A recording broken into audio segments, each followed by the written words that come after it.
우리가 성경을 읽을 때 가져야 할 가장 중요한 자세는 성경은 하나님이 나에게 보내신 사랑의 편지라는 것입니다. 다시 말해 성경의 모든 내용은 다 하나님이 나에게 하시는 이야기이며 또 그 모든 내용은 하나님이 나를 얼마나 사랑하고 계시는지를 우리에게 이야기하고 있다는 사실입니다. 따라서 우리는 성경의 모든 내용을 통해서 하나님이 나를 얼마나 사랑하고 계시는지를 우리는 발견하고 또 깨달아야 됩니다. 그게 또 우리의 인생이죠. 우리가 인생을 사는 이유는 하나님이 나를 얼마나 사랑하시는지 그 사랑을 우리가 확인하고 경험하고 깨닫기 위해서입니다. 그래서 에베소서 3장 18절 19절에 보면 하나님의 사랑의 그 너비와 깊이와 높이와 길이를 청량을 해봐라 그러죠. 우리 인생을 통해서 하나님의 그 사랑의 그 너비, 높이, 길이, 깊이를 이제 청량을 해보는 삶을 살고 있는 것입니다. 그래서 청량을 해보니까 어때요? 도무지 하나님의 그 사랑은 청량을 할 수가 없더라는 것입니다. 이처럼 성경은 하나님이 나에게 보내신 사랑의 편지입니다. 그래서 예수님도 그다지 성경을 열심히 읽고 연구를 하지만 이 성경이 나에게 보낸 하나님의 사랑의 편지라는 것을 알지 못하던 유대인들에게 이렇게 말씀을 하셨죠. 요한복음 5장 39절입니다. 너희가 성경에서 영생을 얻는 줄 생각하고 성경을 연구하거니와 이 성경이 곧 내게 대하여 증언하는 것이라. 성경의 모든 내용은 내게 예수님에 대하여 증언을 하고 있다는 거예요. 그런데 우리 예수님 안에 있죠.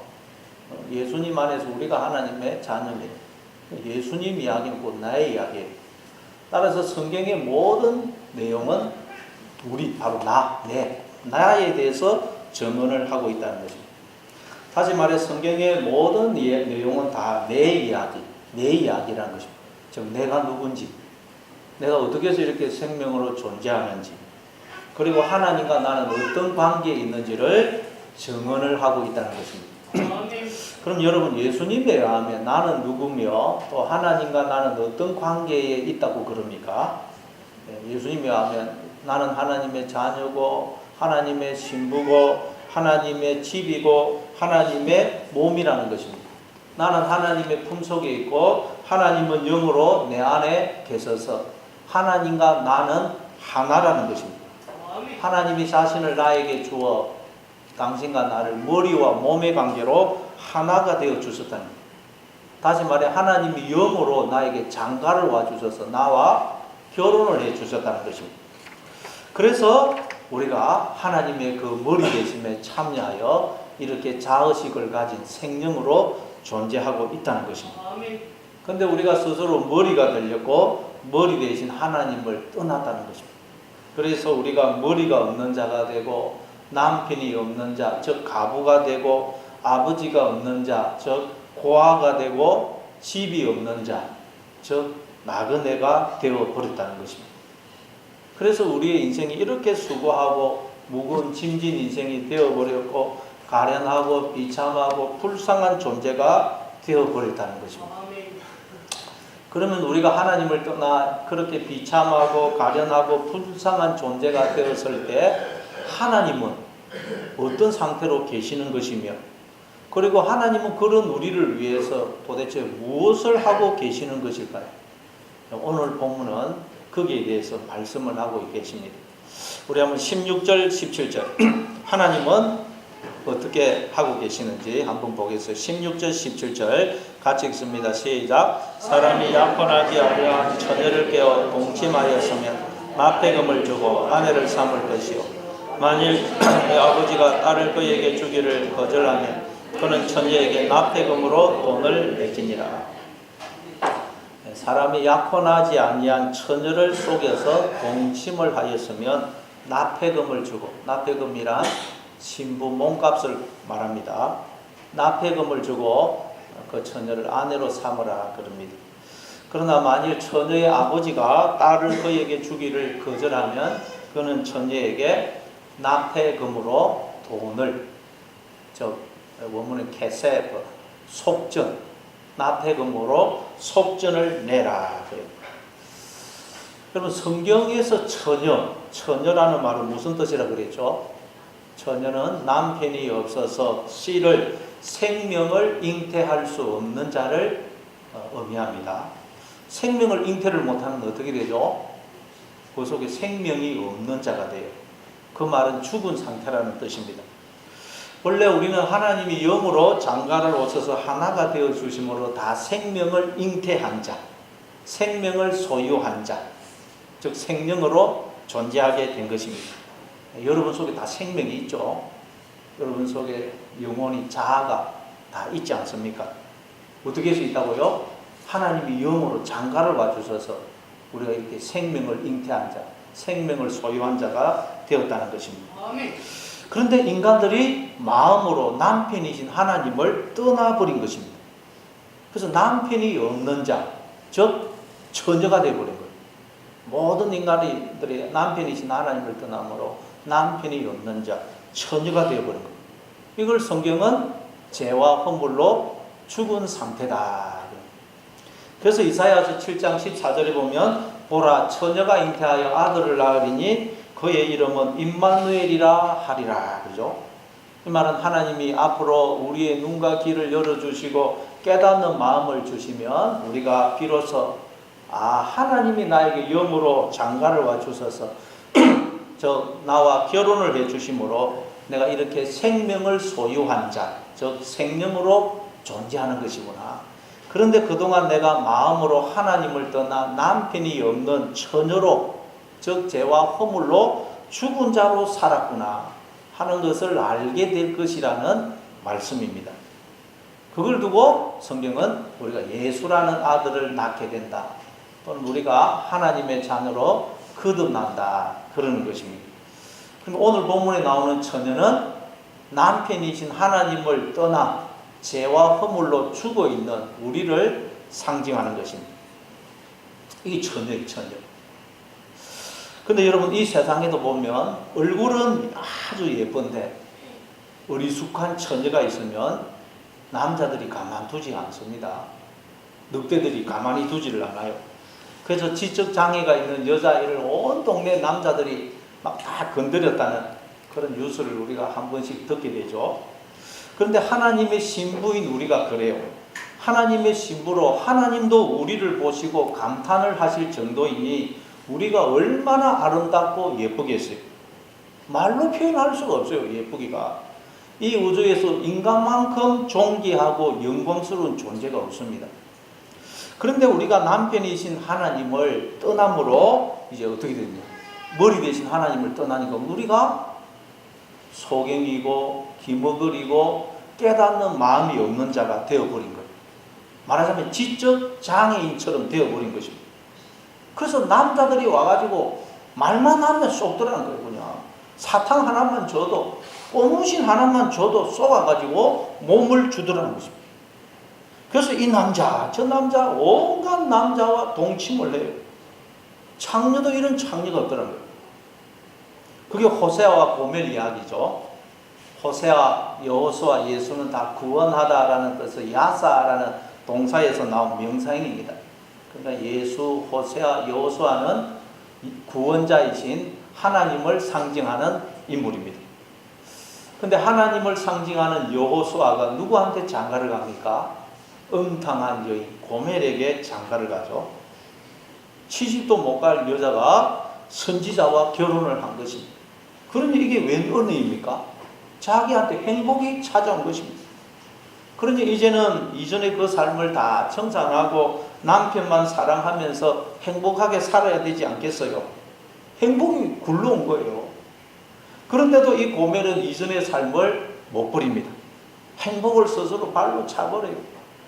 결혼을 해서도 그 이전의 삶을 못 버리고 결혼을 해서 아들 둘, 딸 하나를 낳았는데 다 호세아의 아이가 아닙니다. 그러다가 급기야는 다른 남자와 눈이 맞아서 집을 나가버리죠. 그리고는 창녀처럼 살더라는 것입니다. 그런데 그 고멜이 바로 우리라는 우리. 아니 나는 그런 적이 없는데요. 그런 생각이 드십니까? 그럼 여러분, 하나님의 신부인 우리가 하나님 외에 다른 남자와 동침을 한다는 말은 무슨 의미이며, 또 하나님의 신부인 나를 속여서 동침을 하는 남자는 누구일까요? 여러분, 하나님의 신부인 우리를 속여가지고 불륜을 행하게 하는 그 남자가 누구를 가리킬까요? 그게 바로 우리입니다. 우리의 거짓자. 우리의 거짓자라는 가짜 남편, 가짜 머리, 가짜 하나님이에요. 자, 이게 무슨 말이냐? 하나님이 영으로 우리에게 장가를 오셔서 하나가 되어 주심으로 우리가 그 하나님의 머리 되심에, 그 생명과 복에, 그 하나님의 존귀와 영광에 참여하게 되었습니다. 그렇죠? 자, 우리는 어느 날 태어나 보니까 나에게 생명이, 머리가, 지혜가, 존귀와 영광과 힘과 능력과 모든 부가 주어져 있어요. 태어나 보니까. 아니, 이게 웬일입니까? 나에게 이런 놀라운 힘, 능력, 존귀, 부, 영광, 지혜가 주어져 있다니. 아니, 내가 이런 놀라운 존재라니. 나에게 모든 게 주어져 있어요. 그래서 인간들이, 야, 나에게 주어져 있는 이 생명, 존귀, 영광, 힘, 능력, 부는 내가 만든 내 거야 라고 착각을 하더라는 거예요. 오해를 하더라는 거예요. 그 착각, 그 오해, 그 잘못된 생각을 성경은 뭐라 그러느냐? 그걸 마귀, 사탄, 뱀, 귀신, 온천하를 속이는 자라 그러고, 그걸 또 죄라 그러고, 우리의 거짓 자라 그럽니다. 왜냐하면 생각이 곧 나거든요. 그래서 창세기 2장 3장에 보면 하나님이 에덴 동산을 창설하시고 아담과 하와를 그 에덴 동산에 두어 살게 하셨어요. 근데 어느 순간 그 에덴 동산에 누가 들어와 있어요? 뱀이 들어와 있더라고요. 그 에덴 동산에는 오직 하나님께서 아담과 하와만 두셨어요. 뱀은 두신 적이 없어요. 근데 어느 순간 뱀이 몰래 언제 들어왔는지 뱀이 에덴 동산에 들어와 있더라고요. 그 뱀은 뭐라고요? 우리의 착각, 오해, 잘못된 생각, 거짓 자아를 가리키는 거죠. 왜냐하면 나에게 어느 순간 이 생명, 지혜, 존귀, 영광 모든 게 주어져 있거든요. 그래서 야, 이건 내 거다, 내가 만든 내 거다. 인간들이 착각을 한 착각. 그 착각을 성경은 마귀, 사탄, 뱀, 용, 온천하를 속이는 자라. 그래서 이 나의 거짓 자아라는 뱀이, 가짜 남편, 가짜 머리가 끊임없이 하나님의 신부인 나를 속여서 동침을 하고는 사생자를 맡으라는 거예요. 사생자는 뭐냐? 하나님 없는 우리의 생각들을 맡는 생각. 우리가 하나님이 영으로 이렇게 계속 찾아오시기 때문에 우리가 생각을 하거든요. 인간들이 생각을 하는 건 하나님이 영을 부어주시기 때문에. 근데 우리 가짜, 거짓자는 가짜 머리, 가짜 남편이 그 영을 가지고 육신의 생각을, 육신을. 그래서 미움, 분노, 시기, 질투, 두려움, 불안, 걱정, 염려, 절망, 좌절, 불평, 원망, 이런 생각들, 사생자를 낳더라고요. 이걸 두고 호세아서 5장 7절에서 그들이 여호와께 정조를 지키지 아니하고 사생자를 낳았다. 사생자. 여러분, 지난 한 주간도 사생자를 많이 낳으셨죠? 지금 설교를 듣고 있는 이 순간도 혹시 사생자를 낳고 계시는 분 있지는 않습니까? 그 사생자들 때문에 내가 살 수가 없는 거예요. 그럼 부부가 정상적으로 자녀를 한두 명 낳아서 키우는 것도 얼마나 힘이 듭니까? 그런데 아버지도 없는 그런 사생자, 바깥에 나가가지고 임신을 해가지고 낳은 자식이 술로 셀 수가 없으니 그 사생자 때문에 내가 살 수가 없는 거예요. 지옥을 사는 거예요. 미움, 분노, 정오, 시기, 질투, 두려움, 불안, 한탄, 후회, 절망, 좌절, 불평, 원망, 그 모든 하나님 없는 생각이 사생자입니다. 사생자. 우리는 예수라는 아들, 기쁨과 감사라는 아들, 성령의 9가지 열매라는 이 아들을 낳아야 되는데, 그래야 천국을 살 수 있는데, 사생자들을 낳으니 그 사생자들이 나에게서 모든 생명과 기쁨과 행복을 다 빼앗아갑니다. 그래서 지옥을 사는 겁니다. 그런데 이제 하나님이 눈과 귀를 열어주시고 깨닫는 마음을 주시면, 내가 그동안 하나님을 떠나 머리가 없는 자, 바보 천치가 되어가지고 정말 쓰레기 같은 남자들한테 쏘가가지고 그냥 이 남자 저 남자하고 잠자리를 해서 정절을 잃어버리고 내 인생도 망쳐버렸구나. 내가 얼마든지 천국을 살 수 있는데 내가 속아서 그동안 지옥을 살았구나. 인생을 허비했구나 하는 걸 깨닫게 되는 거죠. 그러면 너무 억울하고 분통이 터집니다. 분통. 얼마든지 기뻐하고 감사하고 사랑하면서 천국을 살 수 있는데 되지도 않은 그런 제비족한테 내가 속아가지고 사생자를 낳아서 미워하고 정오하고 한탄하고 불평 원망하면서 지옥을 살았거든요. 억울해서 미치더라. 억울해서. 그런데 내가 그렇게 외간 남자들하고 불륜을 행하고 사생자를 낳았는데도 남편이신 하나님은 어떻게 하시느냐? 어떻게 하십니까? 우리가 불륜을 행하고 사생자를 낳았는데도 남편이신 하나님은 어떻게 하시느냐? 고멜이 집을 나가죠. 집을 나가서 이 남자 저 남자 만나요. 그러니까 모든 남자들이 고멜에게서 단물만 빨아먹고 이제 늙고 병드니까 그 고멜을 노예시장 팔아버리고. 그러니까 또 호세아가 은 15개 보리한 고멜을 들고 그 고멜을 사죠. 사서 다시 아내로 맞아들여서 집으로 데려오면서 고멜에게 이렇게 말합니다. 여보, 이제 다른 남자 따라가지 말고 나와 함께 오랫동안 행복하게 삽시다. 나도 오직 당신만을 사랑하겠소. 그래요. 이때 고멜이 심정이 어땠을까요? 제비족들한테 사기꾼들한테 속아서 정절을 잃고 인생을 망친 것을 생각하면 억울하고 분통이 터질 것 같지만 이런 장녀의 나를 변함없이 사랑해주고 아내로 맞아해주는 남편의 청량할 수 없는 사랑을 알고 나니 너무 미안하고 죄송스럽고 또 고맙고 감사한 것입니다. 이 분에 넘치는 사랑에 황송한 것입니다. 황송.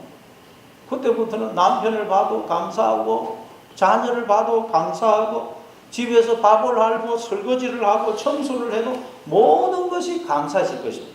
세상이 새롭게 보였을 것입니다. 여러분, 우리도 마찬가지입니다. 우리는 하나님의 신부로서 항상 기뻐하고 또 감사하고 사랑하면서 천국을 살 수 있는데 사기꾼한테 속아가지고 정절을 잃고 수많은 사생자를 낳아서 인생이 망가지고 지옥을 산 것입니다. 그거 생각하면 너무 억울하고 분통이 터져요. 뿐만 아니라 우리는 외간 남자하고 작정을 하고 진짜 남편이신 하나님을 때리고 구박하고 침뱉고 뺨을 때리고 옷을 벗기고 하나님 것을 다 빼앗아 하나님을 죽였어요. 불륜을 행한 것도 이거 죽을 죄인데 불륜 때문에 남편이신 하나님까지 죽인 거예요. 그걸 성경은 다윗이 우리아의 아내 바세바와 간통을 하고는 그걸 은폐하기 위해서 남편 우리아를 죽이고 결국 바세바를 치한 사건으로 우리에게 설명을 하는 거예요. 그 다윗의 이야기는 여러분 우리 이야기입니다. 다윗은 자기가 그런 죄를 지었다는 걸 모르고 있죠. 그러다가 나단 선지자가 지적을 해주니까 그걸 알고는 막 놀라가지고 내가 이런 죄인이냐 놀라가지고 회개를 하죠. 여러분 우리 이야기는 우리. 그런데 놀라운 사실은 그런데도 하나님은 그런 나에게 당신의 전부를 주시는 사랑을 변함없이 베풀어 주시더라고요. 감사합니다. 호세아서 2장 8절에 보면 곡식과 새 포도주와 기름은 내가 그에게 준 것이요 그들이 바알을 위하여 쓴 은과 금도 내가 그에게 더하여 준 것이오늘 그가 알지 못하도다. 하나님이 주신 것들을 가지고 우리가 불륜을 행하더라는 거예요. 하나님 주신 것이 가지고. 그런데도 하나님은 불륜을 행하라고 계속 생명과 복을 주시더란 거예요. 주시면서 그래 네가 다른 남자하고 살아서 행복할 수만 있다면 그렇게 해봐라. 근데 아무리 살아봐도 너를 사랑해주는 남자가 없고 너를 행복하게 해주는 남자가 없으면 언제든지 내게로 돌아와. 나는 영원토록 너만 기다릴 거야. 그러시더라고요. 감사합니다. 이걸 알게 되면 어떻게 되겠어요? 와, 어떻게 하나님 같은 분이 있을 수 있냐는 거예요. 어떻게 하나님 같은 분이 있을 수 있냐는 거예요. 나의 거짓 잘하는 가짜 머리, 가짜 남편, 가짜 하나님처럼 나를 속여서 나를 망하게 하고 죽게 하는 이런 존재도 없어요. 이런 못된 놈도 없어요. 그런데 반대로 하나님같이 나를 사랑하시는 분도 없더라는 거예요. 아멘. 어떻게 하나님 같은 분이 있을 수가 있냐는 거예요. 그럼 우리가 생명으로 존재한다는 말은 하나님으로부터 이런 사랑을 받고 있다는 말이에요. 그걸 예수님이 오셔서 십자가를 통해서 우리에게 보여주신 것입니다. 그러면 우리는 도대체 내가 뭐라고, 내가 무슨 자격이 있다고 하나님이 나를 이처럼 사랑해 주시는 것입니까? 우리는 하나님의 그 청량할 수 없는 은혜와 사랑 앞에 할 말을 잃게 되는 것입니다. 너무 미안하고 죄송스럽고 그러면서도 너무 고맙고 감사하고 행복한 것입니다. 아멘. 이제는 세상이 새로워지는 거예요. 모든 것이 감사합니다. 감사합니다. 이게 성도의 삶의 자세라는 것입니다. 아멘. 그런데 문제는 우리가 이제 하나님과 함께 집으로 돌아와 행복하게 살고 있는데도, 천국을 살고 있는데도 이 사기꾼이 우리를 떠나지 아니하고 계속 우리를 유혹한다는 거예요. 우리가 이걸 알아도 사기꾼한테 넘어갈 때가 많다는 거예요. 이걸 깨달아도. 그게 18절입니다.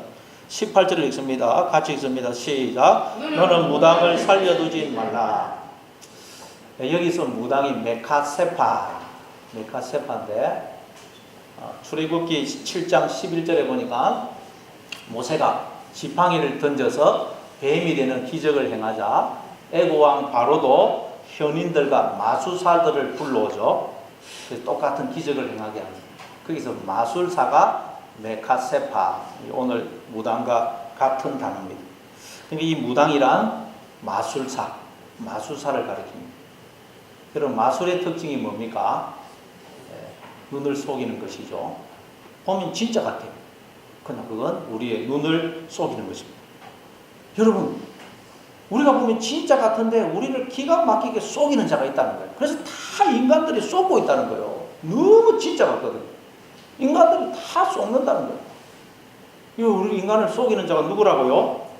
그게 성경에서 마귀인데 그게 바로 나라는 거예요. 나. 우리의 착각, 오해, 잘못된 생각, 우리의 거짓 자아.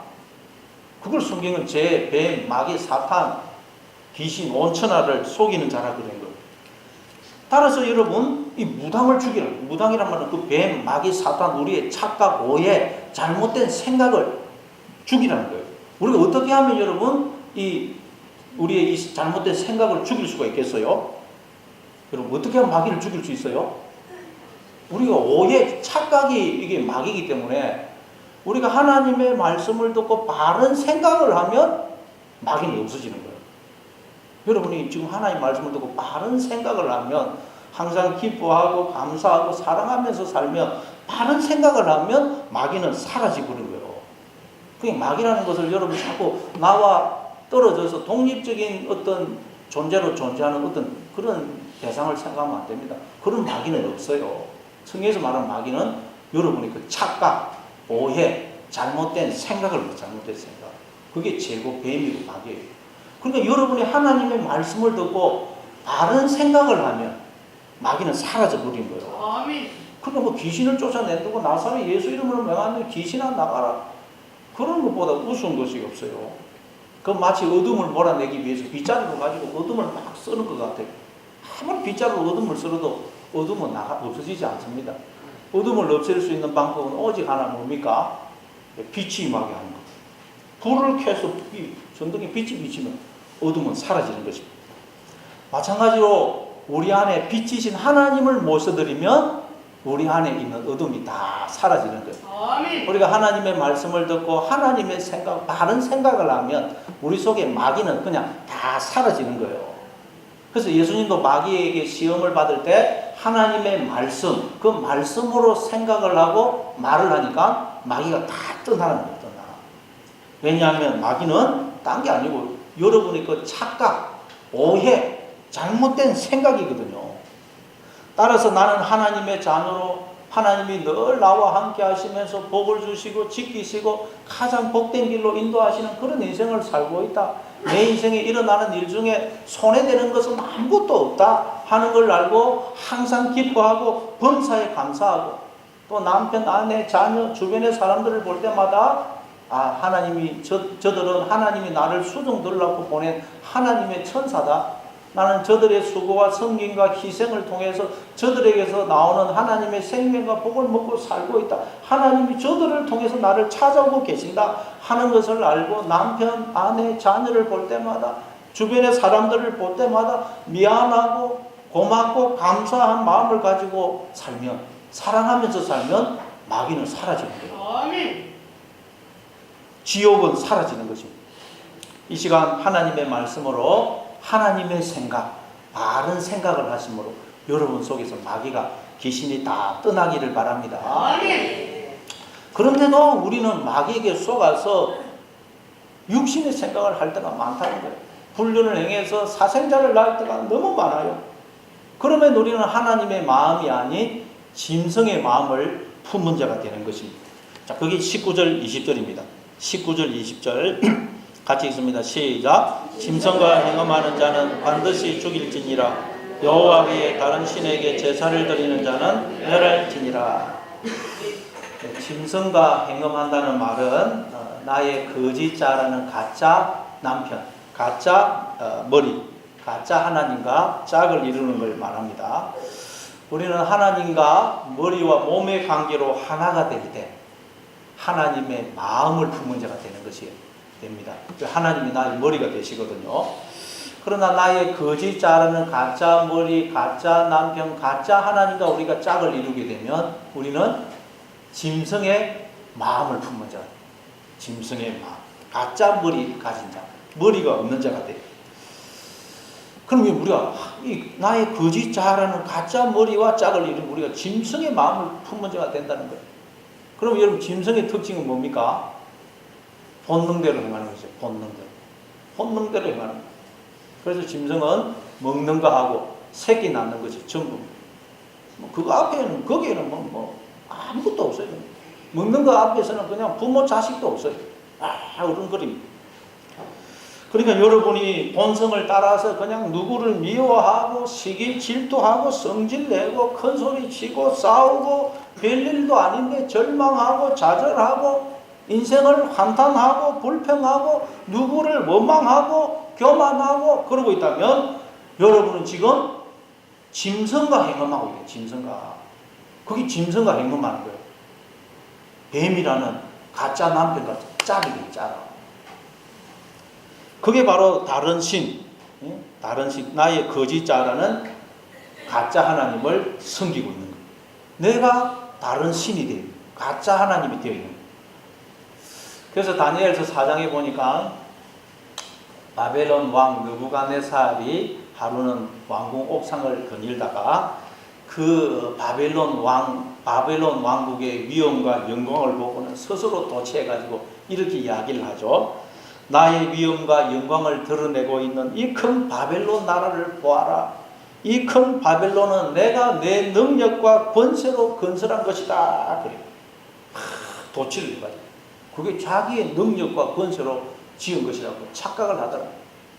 그러니까 하나님이 느부갓네살에게서 사람의 마음을 빼앗고 짐승의 마음을 주어서 그를 왕궁에서 쫓아내어 들로 보내죠. 그래서 그가 들에서 들짐승과 함께 지내면서 소처럼 풀을 뜯어먹고 몸이 하늘 이슬에 젖고 머리털이 독수리 털처럼 자라고 손톱은 새 발톱과 같이 돼요.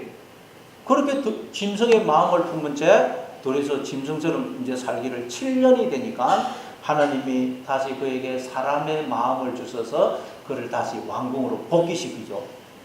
그랬더니 그가 무슨 고백을 해요? 이 모든 건 하나님이 지으신 것으로 하나님이 나에게 주신 것이네요. 아멘. 고백을 하더라는 거예요. 이 느부갓네살 이야기가 바로 우리 이야기입니다.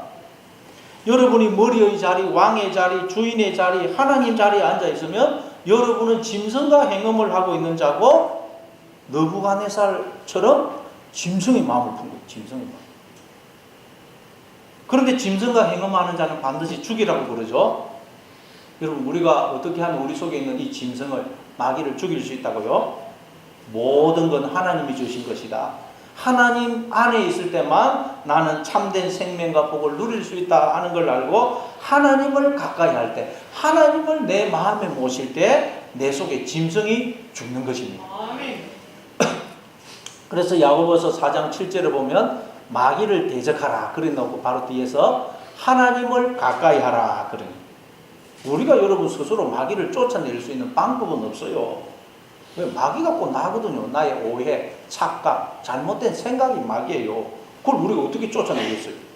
그래서 하나님을 가까이 할 때, 하나님을 마음에 모시고 하나님의 생각을 할 때 우리 속에서 마귀가 사라지는 거예요. 아멘. 자, 또 우리 한번 21절을 읽어보겠어요. 21절 같이 읽습니다. 시작. 너는 이방 나그네를 압제하지 말라. 그들을 학대하지 말라. 너희도 애굽 땅에서 나그네였습니다. 이방 나그네를 압제하지 말고 학대하지 말라고 하십니다. 왜냐하면 너희도 애굽 땅에 있었을 때에 이방 나그네였기 때문이다 라고 하세요. 애굽이 히브리어로 미츠라임인데 그 어원을 따져가면 무덤이라는 뜻이라고 그러죠. 무덤. 우리가 무덤에 갈 때는 우리도 나그네입니다. 자, 성경에 보면 하나님이 우리가 거하시는 처소가 되고 또 우리가 하나님이 거하시는 집, 성전이라고 그러죠. 그래서 하나님이 우리의 처소가 되시기 때문에 우리가 하나님을 떠나면 우리는 집이 없는 나그네가 됩니다. 나그네.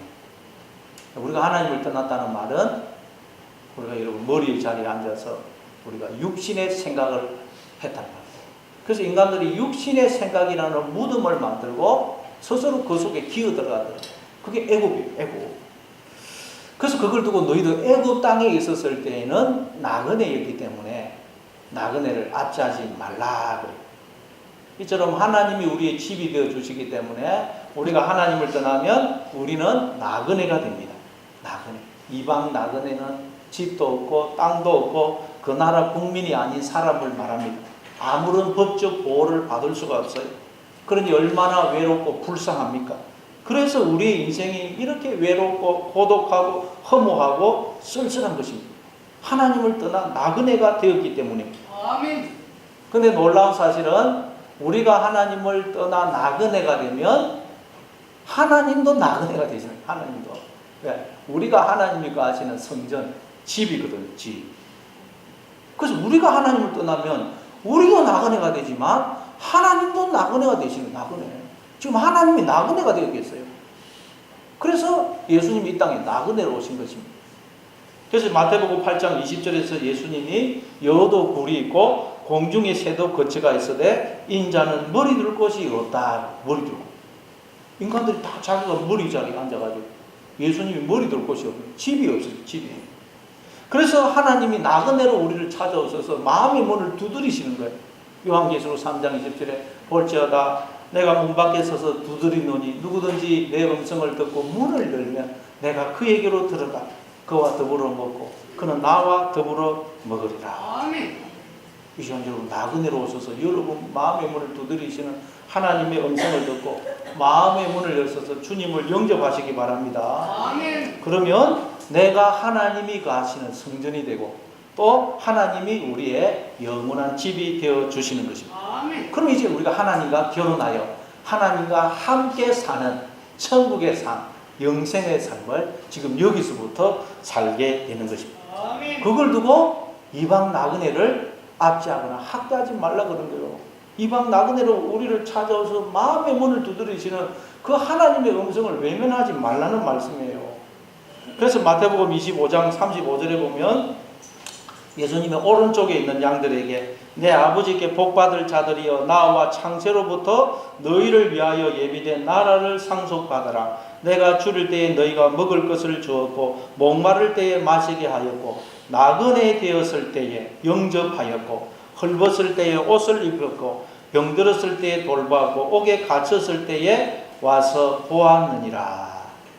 이 시간 나그네로 여러분의 마음의 문을 두드리시는 그 주님의 음성을 듣고 다 주님을 영접하시는 여러분 되시기를 바랍니다. 또 우리 22절부터 24절까지 읽어보겠습니다. 22절부터 24절 같이 읽습니다. 시작. 너는 과부나 부하를 해롭게 하지 말라. 내가 만일 그들을 해롭게 함으로 그들이 내게 부르짖으면 내가 반드시 그 부르짖음을 들으리라. 나의 노가 맹렬함으로 내가 칼로 너희를 죽이리니 너희 아내는 과부가 되고 너희 자녀는 고아가 되리라. 또 하나님은 과부나 고아를 해롭게 하지 말라고 하십니다. 만약 우리가 그들을 해롭게 함으로 그들이 하나님께 부르짖으면 하나님이 그 부르짖음을 들으시고 맹렬한 노로 우리에게 임하여 칼로 우리를 죽이실 것이라. 그래서 우리의 아내는 과부가 되고 우리의 자녀는 고아가 되게 하실 것이라. 너무 무서운 말씀이에요. 여러분, 성경에서 가장 불쌍한 사람으로 등장하는 이들이 이방 나그네, 가부, 고아입니다. 고아. 이방 나그네는 집이 없고 땅이 없고 그 나라 국민이 아닌 사람을 가리킵니다. 그래서 주로 노예입니다. 노예. 이방 나그네. 그리고 과부와 고아도 돌봐줄 보호자가 없는 사람입니다. 그 당시에는 기업을 남자만 상속을 받았어요. 그래서 남편이 죽으면 그 아내는 기업을 잃어버려요. 그리고 그 당시에는 여자가 취직을 할 데도 없어요. 그러니까 먹고 살 길이 막막한 것입니다. 룻기에서도 보면 그래서 룻이 이삭을 지어서 생계를 유지하죠. 그리고 고아는 더 말할 것도 없죠.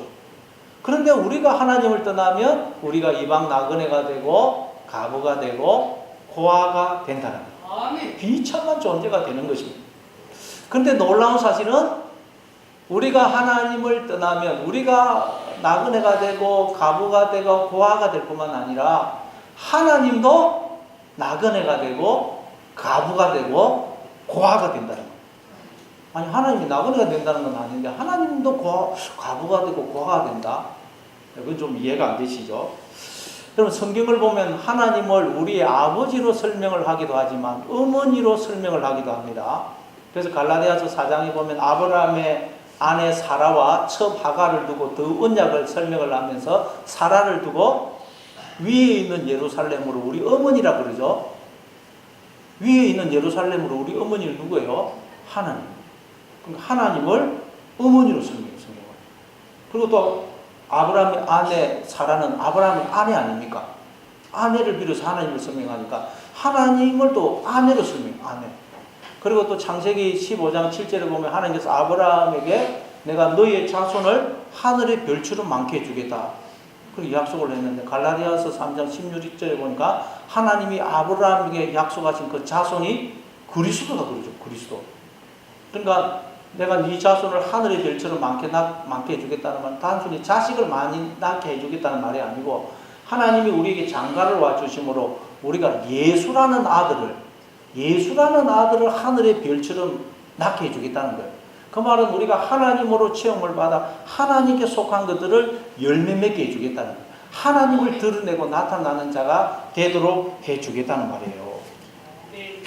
자, 이처럼 성경에는 하나님을 아버지, 어머니, 남편, 아내, 심지어 자녀로 설명해요. 자녀로.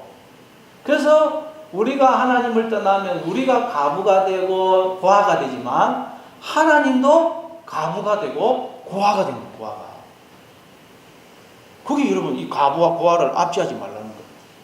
그러니까 하나님은 우리가 고난과 고통을 통과할 때 하나님은 그냥 우리를 가만히 쳐다보시거나 옆에서 힘내라 그러시는 정도가 아니고 우리가 고통을 당하고 아픔을 당하면 하나님도 우리와 함께 그 고통과 아픔을 당하시고 계신다는 거예요. 하나님도 나의 이 고통과 아픔은 모르실 거예요. 하나님도 내 마음은 모르실 거예요. 아니라는 거예요. 하나님이 나와 함께 그 아픔과 고통과 그 고난에 동참하고 계시다는 거예요. 감사합니다. 자, 어쨌든 우리가 하나님을 떠나면 우리가 나그네, 가부, 고아가 될 뿐만 아니라 하나님도 나그네가 되시고 가부가 되시고 고아가 되십니다. 그래서 하나님이 나그네가 되어 우리를 찾아오시고 가부가 되어 나를 찾아오시고 고아가 되어 나를 찾아오시는 겁니다. 다시 말해서 여러분, 하나님이 영으로 생명으로 머리로 왕으로 우리 안에 들어오시되 어떤 모습으로 들어오냐? 겉으로 보면 나그네로, 겉으로 보면 가부로, 겉으로 보면 고아의 모습으로 우리를 찾아오신다는 거예요. 그래서 모든 인간들이 그 하나님을 몰라보고 그 하나님을 구박하고 때리고 침뱉고 뺨을 때리고 욕하고 옷을 벗기고 하나님께서 다 피하고 하나님을 때려 죽이더라는 거예요. 그래서 우리도 또 나그네가 되고 가부가 되고 고아가 되어버리더라고요. 하나님은 우리를 집에 거하는 자가 되게 해주고 남편이 있는 아내가 되게 해주고 아버지가 있는 자녀가 되게 해주려고 우리를 찾아오셨는데 우리가 그 하나님을 몰라보고 하나님을 때려 죽여서 우리가 여전히 나그네가 되고 가부가 되고 고아가 되더라는 것입니다. 그래서 나그네로 가부로 고아로 우리를 찾아오셔서 우리한테 맞아 죽으신 하나님이 부르짖으신다는 거예요. 부르짖으신다. 그걸 두고 여러분 이 오늘 본문의 가부와 고아가 내게 부르짖으면 내가 반드시 그 부르짖음을 듣겠다. 하나님이 가부로 고아로 우리를 찾아서 우리한테 맞아 죽어서 부르짖으시는 거예요. 그걸 창세기 4장에서는 가인이 동생 아벨을 때려 죽였더니 동생 아벨의 피가 땅에서부터 하나님께 부르짖더라 그러죠. 부르짖더라. 이건 여러분 하나님이 우리 안에 영으로 피로 생명으로 우리 안에 임하셔서 부르짖으시는 걸 말해요. 하나님이 우리 안에 들어서 부르짖으시는 거예요. 왜 부르짖을까요? 이놈들 두고 보자. 내가 반드시 복수하겠다. 이래서 부르짖을까요? 로마서 8장 26절입니다. 이와 같이 성령도 우리의 연약함을 도우시나니 우리는 마땅히 기도할 바를 알지 못하나 오직 성령이 말할 수 없는 탄식으로 우리를 위하여 친히 간구하시느니라. 여러분 성령이 말할 수 없는 탄식으로 왜 부르짖으신다고 그래요? 우리가 연약하여 너무도 어리석고 바보 같아서 마땅히 기도해야 될 바를 알지 못하기 때문에 성령이 부르짖으셔서 우리를 위하여 간구하고 계신다는 거예요. 감사합니다. 뭐라고 부르짖으겠어요? 제발 좀 아들아 내게로 돌아와. 제발 좀 잠에서 깨어나 라고 우리를 부르짖으면서 깨우시는. 그래서 우리가 그 성령의 부르짖음을 듣고 우리가 잠에서 깨어나서 나를 보게 되면 내 모습을 보게 되면 우리도 놀래가지고 하나님 저를 불쌍히 여겨주세요. 저를 살려주세요. 우리도 부르짖게 되는 거예요. 아멘. 그 성령의 부르짖음이 우리를 통해서 나오게 되는 것입니다. 이걸 요한계시록 6장 9절부터 11절에서는 이렇게 묘사합니다. 다섯째 인을 떼실 때 내가 보니 하나님의 말씀과 그들이 가진 증거로 말미암아 죽임을 당한 영혼들이 제단 아래에서 큰 소리로 불러 이르되 거룩하고 참되신 대주제여 땅에 거하는 자들을 심판하여 우리 피를 갚아주지 아니하시기를 어느 때까지 하시려 하나이까 하니 각각 그들에게 흰 두루마기를 주시며 이르시되 아직 잠시 동안 시되 그들의 동물 종들과 형제들도 자기처럼 죽임을 당하여 그 수가 차기까지 하라 하시더라. 여기 보니까 제단 아래에 죽임을 당한 영혼들이 하나님께 부르짖어요. 대주제여 땅에 거하는 자들을 심판하여 우리 피를 갚아주지 아니하시기를 어느 때까지 하시려 하나이까. 이건 성령의 부르짖음. 우리가 너무나 어리석어서 기도해야 되는데도 기도하지 않고 하나님 앞에 부르짖지 않으니까 성령이 부르짖으면서 우리를 깨우시고 계시는 거예요. 우리를 부르고 계시는 거예요. 그래서 그 성령의 부르짖음을 우리가 잠에서 깨어가지고 눈을 떠서 내 모습을 보게 되면 또 우리도 내 모습에 놀래가지고 하나님 저는 죄인입니다. 불쌍히 여겨주세요. 살려주세요. 하고 부르짖게 되는 거예요. 아멘. 그래서 오늘 이 본문에 보니까 하나님이 이 고아와 가부의 부르짖음을 듣게 되면 너를 맹렬히 바라서서 칼로 우리를 죽이실 것이라. 그래서 우리의 아내는 가부가 되고 우리의 자녀는 고아가 될 것이라. 그래서 요한계시록 또 보면 바로 뒤에 6장 12절 17절에 보면 어린 양의 큰 진노의 날이 임하는 것입니다. 그래서 6장 15절에 보면 땅의 임금들과 왕족들과 장군들과 부자들과 강한 자들과 모든 종과 자유인이 굴과 산들의 바위터에 숨어 산들과 바위에게 말하되 우리 위에 떨어져 보좌에 앉으신 이의 얼굴에서와 그 어린 양의 진노에서 우리를 가리라. 그들의 진노의 큰 날이 이르렀으니 누가 능히 서리오. 자 여러분 하나님이 이건 죽어있는 우리를 영으로 임하셔서 계속 우리를 깨우시고 부르짖어 주심으로 우리가 정신을 차려서 깨어서 내 모습을 보고는 우리도 하나님 앞에 부르짖는 걸 부르짖는 거예요. 내가 여러분 눈을 떠서 보니까 내 안에 생명으로 왕으로 머리로 들어오신 하나님, 그 하나님은 그런데 고아와 가부의 모습으로 나그네의 모습으로 어린 아기의 모습으로 종의 모습으로 오셨거든요. 그래서 내가 그 하나님을 몰라보고 구박하고 침뱉고 뺨을 때리고 욕하고 옷을 벗기고 있는 것 다 빼앗고 하나님을 죽였어요. 그래서 내가 왕이 되어 있고 부자가 되어 있고 큰 자가 되어 있고 장군이 되어 있어요. 내가 하나님 행세하고 있어요. 이건 우리가 사람을 하나 모르고 죽여도 큰일 아니에요. 예를 들어서 왕이 민정시찰을 하려고 변장을 하고 왔는데 왕인 줄 모르고 내가 왕을 구박하고 그냥 침뱉고 옷을 벗기고 다 빼앗고 죽였다. 이거 그럼 어떻게 되겠어요? 내가 죽는 정도가 아니고 말이 그냥 다 초토화될 것입니다. 그런데 우리는 그 정도가 아니고 눈을 떠서 보니까 내가 그동안 하나님을 몰라보고 하나님 그냥 뺨을 때리고 침뱉고 욕하고 옷을 벗기고 있는 거 다 빼고 하나님을 죽이고 있어요. 죽여. 이것보다 더 큰 저주가 어디 있어요? 나는 이제 희망이 없는 자예요. 진노 아래 처해 있는 거예요. 이걸 두고 진노의 큰 날이 이르렀다고 그러는 거예요. 그리고 오늘 보면 이걸 두고 하나님이 내가 너를 맹렬히 바라여 칼로 너희를 죽일 것이다. 하나님이 우리를 부르짖어서 우리를 깨워주시면 우리 이걸 알게 돼요. 그러면 우리가 부르짖게 되는 거예요. 그래서 이사야서 6장에도 보면 이사야 선지자가 하나님을 만나고 자기의 모습을 보고는 뭐라고 부르짖습니까? 화로다 나여 망하게 되었도다. 나는 입술이 부정한 사람이요 입술이 부정한 백성 중에 거하면서 만군의 여호와이신 왕을 배웠으므로. 입술이 부정한 자들, 입술에서는 말이 나오죠. 말은 마음에서 나와요. 마음이 부정하대. 마음이. 그 말은 내가 착각을 하여 오해를 하여 잘못된 생각을 하여 내가 마귀 사탄 뱀 용이 되어 있더라는 거예요. 그래서 그 말은 내가 내 속에 영으로 임하신 그 하나님을 몰라보고 때리고 침뱉고 욕하고 죽이고 있더라고요. 그게 입술이 부정하다는 거예요. 이걸 알게 된 거예요. 그러니까 나는 망하게 되었도다 울부짖는 거예요. 사도 바울도 로마서 7장 24절에서 오라 나는 공부한 사람이나 이 사망의 몸에서 누가 나를 건져내라 울부짖는 거예요.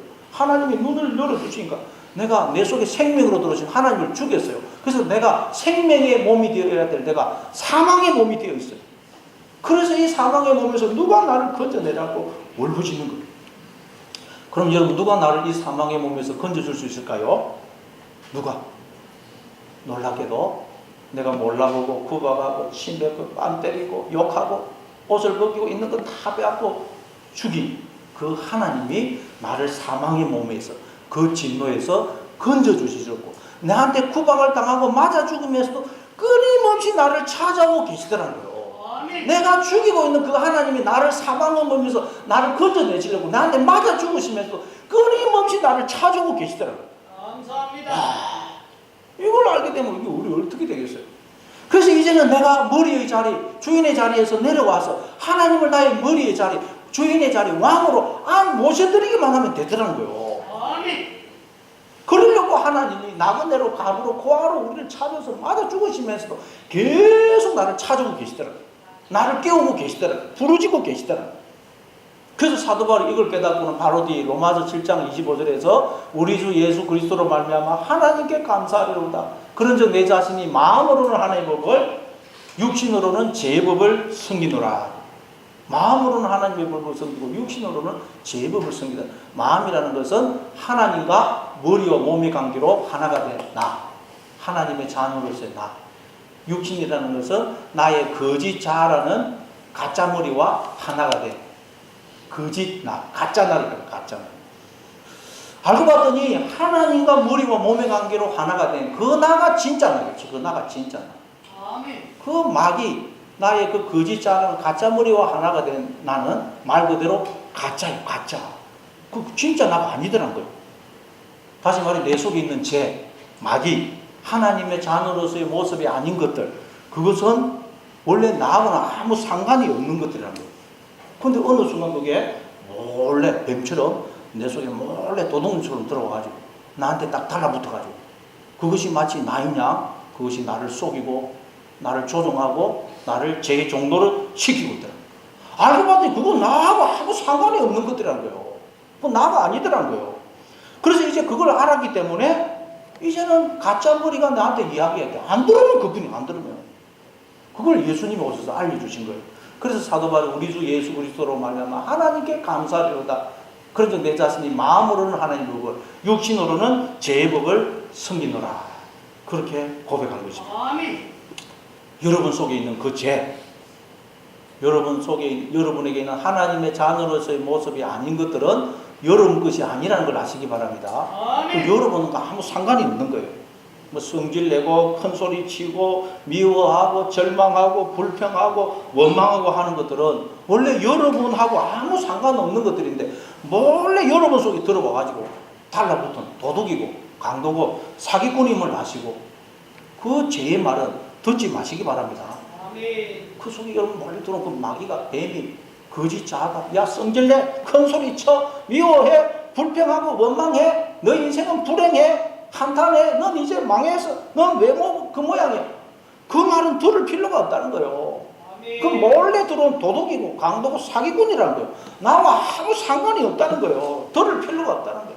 오늘 오직 아버지 대신 하나님의 말씀만 듣고 하나님의 생각만 하면 된다는 것입니다. 아멘. 그렇죠. 자녀들은 부모의 말만 듣고 뭐 어려운 일이 있으면 부모한테 이야기해야죠. 낯선 아저씨한테 가서 이야기 듣고 뭐 도움을 요청하면 안 됩니다. 마찬가지로 우리는 우리 아버지 되시고 남편 대신 하나님의 말씀만 듣고 하나님께 도움을 구하고 하나님의 말만 들어야 돼요. 몰래 들은 도둑놈 말 들을 필요가 없다는 거예요. 여러분 오직 하나님의 말씀만 듣고 하나님의 생각을 하시기 바랍니다. 항상 기뻐하고 쉬지 말고 기도하고 범사에 감사하고 남편, 아내, 자녀를 볼 때마다 내 주변의 사람들을 볼 때는 너무 미안하고 고맙고 감사한 마음을 가지시기 바랍니다. 그러면 마귀는 사라집니다. 마귀는 다 지옥은 어둠은 사라지는 것입니다. 그래서 날마다 빛 가운데 행하는 천국을 사시는 여러분 다 되시길 바랍니다. 아멘.